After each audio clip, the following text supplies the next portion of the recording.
श्री स्वामी समर्थ महाराजांची आणि द्वापार युगातल्या भगवान श्रीकृष्णाची एक साम्य गोष्ट तुम्हाला सांगू का?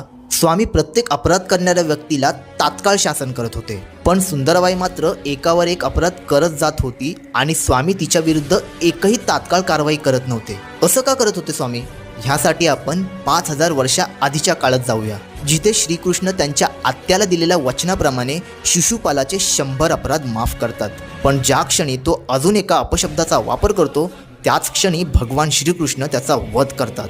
ह्यावरून आपल्याला हे कळते की नक्कीच शिशुपालाचे पाठच्या जन्मातील काहीतरी चांगले कर्म होते जे त्याला 100 अपराध होईपर्यंत वाचवत होते.